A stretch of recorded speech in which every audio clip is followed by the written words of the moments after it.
नमस्कार, मैं हूं सौरभ दीक्षित और आप देख रहे हैं बिस्तक। अमेरिकी टैरिफ के चलते दुनिया भर में काफी बदलाव दिख रहे हैं। ऐसे में ब्रोकरेज फर्म यूबीएस ने इमर्जिंग मार्केट को लेकर अपनी रणनीति में बदलाव किया है। यूबीएस ने भारत की रेटिंग को अपग्रेड किया है, साथ ही चीन के शेयर बाजार को भी तवज्जो दी है।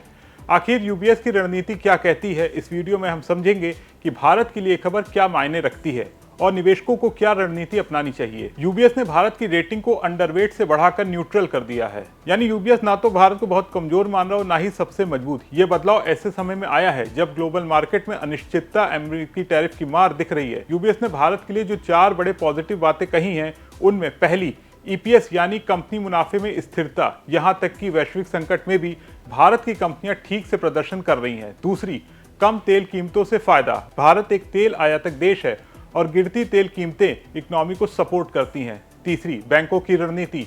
बैंक जमा पर ब्याज दर कम करने को तैयार हैं, जिससे इक्विटी मार्केट में पैसे बने रहने की संभावना है। और छोटी खपत को बढ़ावा।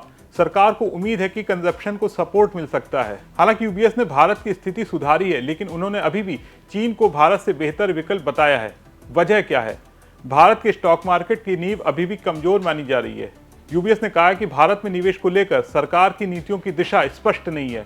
क्या विकास पर ध्यान है या नहीं? यूबीएस का मानना है कि भारत का शेयर बाजार अब भी अपने औसत वैल्यूएशन से काफी ऊपर है।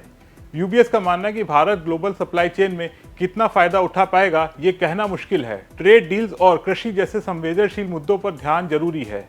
भारत के मुकाबले यूबीएस चीन पर ज्यादा बुलिश दिख रहा है। यूबीएस ने भारत के बजाय चीन को अपने पोर्टफोलियो में प्राथमिकता दी है। इसके पीछे ये कारण है। चीन की बेहतर डिफेंसिवनेस। चीन की कंपनियां वैश्विक झटकों को बेहतर झेल सकती हैं। चीन के शेयर अभी सस्ते हैं, यानी यहाँ निवेश पर जोखिम कम है और संभावित रिटर्न ज्यादा है। चीन में घरेलू निवेश और सरकारी पैकेज से कंपनियों को सपोर्ट मिल रहा है, जिससे आगे की ग्रोथ की संभावना है। चीन में घरेलू निवेशकों की भागीदारी भी बढ़ रही है, जिससे बाजार को मजबूती मिल रही है। यूबीएस ने चेतावनी दी कि अगर अमेरिका ने चीन और दूसरे देशों पर टैरिफ बढ़ाए तो ये इमर्जिंग मार्केट के लिए एक बुरी खबर साबित होगी।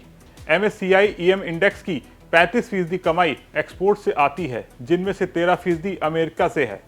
टैरिफ बढ़ने पर इन कंपनियों की आय पर असर पड़ेगा। यूबीएस ने अपनी रणनीति में बदलाव करते हुए अब ऐसे बाजारों को प्राथमिकता दी है जहां कंपनियों की कमाई जीडीपी स्लोडाउन के बावजूद स्थिर रहती है और यूएस में एक्सपोजर कम और घरेलू मांग ज्यादा है। यूबीएस की रिपोर्ट हमें बताती कि भारत एक स्थिर और मजबूत बाजार बना है, लेकिन अभी कुछ चुनौतियां बाकी हैं। आपका इसके बारे में क्या सोचना है? अपने विचार कमेंट बॉक्स में जरूर लिखें। अगर आपको वीडियो पसंद आया हो तो इसे लाइक करें, शेयर करें और बने रहें बिस्तक के साथ।